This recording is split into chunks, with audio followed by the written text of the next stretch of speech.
I grew up in India in a middle-class family. There wasn't enough money, but there was a lot of love and care.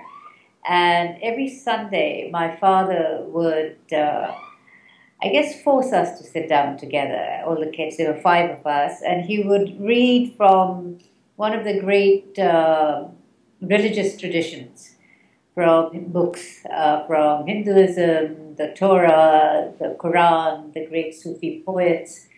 And Sunday morning after breakfast, that was what we did.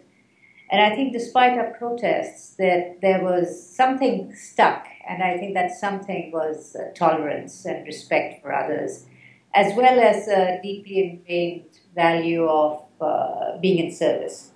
Of course, I didn't know it at that time, but I think that's what I did. I was the first woman, young woman in the family, not only extended, that left home. Everyone told my mother she was crazy, and she actually took a lot of heat for this, because it was time for me to get married, rather than setting off on my own into the unknown without enough money and without any contacts or support system. And I think having made that decision, I was absolutely, there was no doubt in my mind that that's what I had to do. I saw no obstacles. It was just this one pointed, focused mission that I had to get out of India. And it was when I got on the plane, I still remember it was a Pan Am flight. I got on the plane and I sat in those it was a middle seat E, and I cried the entire way. Because then I realized, what have I done? You know, when you're young, you think you can conquer the world, and that was the spirit, but then the reality hit. Well, I was doing my graduate work in Ames, Iowa, so I went from New Delhi to Ames, Iowa, and I never left home before that. And I was clearly bright. I got a lot of rewards for being a great researcher. I was studying child development, human development, and anthropology. And I got very interested in metacognition, how children think about thinking, and a very esoteric issue, and I loved it. And on the side, I was also starting hanging out with returned Peace Corps volunteers and interested in poverty and development. And one day it just hit me that here I am from the poor country with a real struggle to get out and get this education, and I need to do something to address the issues of poverty. And that really was a turning point in my life. I have a PhD in psychology and a little bit in anthropology, and I really applied my skills to understanding poverty issues. And I lived for about 8 years in villages around the world, and very quickly learned that poor people are very smart, and what they lack is opportunity. And my life mission became, how do you communicate that to those in power who have the resources to change the world, to make the right decisions? And so after 8 years about living in different parts of the world in villages, very remote areas, I ended up joining the UN for a couple of years and then World Bank. I kept running into people from the World Bank who were working on water and sanitation programs in different parts of the world, and basically I challenged them, and so they finally challenged me to join the World Bank and work on really large-scale programs that were nationwide. So I spent 3 years there, and I left the World Bank to think about what next. So I'm in that phase now. Okay. And working on inequality and fear and empathy, and the importance of this in our times. Really trying to show that poor people are resources rather than the problem, that poverty is multidimensional, and that the issues of power and voice are very important. Powerlessness of poor people means that no matter what opportunities are created, they don't have equal access to those opportunities. And that no single intervention will change their lives and move them permanently out of poverty.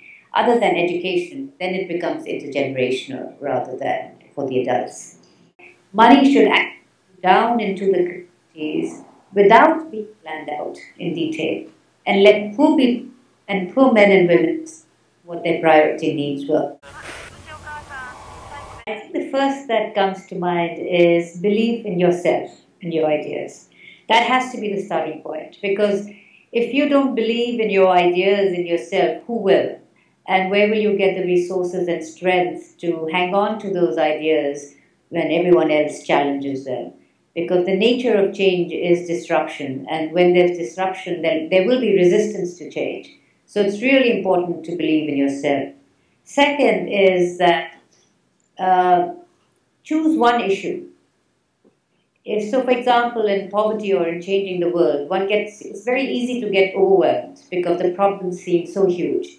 So choose one thing and really focus on that and go after that and aim high. Because if you aim low, by the time you whittle, you'll be underground. But if you aim high, and when people get inspired by those who aim high, others join in and you actually overachieve rather than underachieve. And finally, I think the thing that's really I wasn't prepared for was great success means great detractors. So if you are successful, you get attacked, and I wasn't prepared for that. And so it really hurt initially. Then it just kept coming and kept coming, and I just learned to hear it. And I think it was much later that I realized it's naive to expect uh, kudos and admiration, being a hero, the focus on a cause bigger than you. Focus on I'm working, my life is about helping in the best way that I can for people who have much less than me in every way and form. And so then who am I to complain about what's happening to me? And I think the other thing was just a deep, you can call it spirituality or a deep sense of commitment to the other. Inequality. Inequality across countries and particularly inequality within countries. I think it's tearing us apart, and it will continue to tear us apart unless we take it on board seriously. Whether you're an investment banker, whether you're a civil society, whether you're a housewife or a change agent, inequality of opportunity rather than focusing on inequality of income, because research shows over and over again that inequality destabilizes society, inequality polarizes society, it leads to conflict. And it can be, if it's used as a disruption in the sense that you do, that's fantastic. But without intervention, it's going to tear us apart. And you can think of inequality in terms of resource consumption, the difference between the East and the West in population, in just about everything. And inequality, the reason it's so important is it affects each one of us. And if we leave it to the fear mongers, it's going to kill us eventually. And so we need to be proactive and think about this inequality and how we can play a role in some small way or in a big way in helping people understand this and then acting on it. So that we come back to questioning our roots on what is society built on, what are the underlying values and ethics on which we all believe in, irrespective of culture and level of development, or whether you're Hindu or Muslim or Christian or Republican or Democrat, it doesn't matter. But what are the fundamental values that we can all align ourselves with?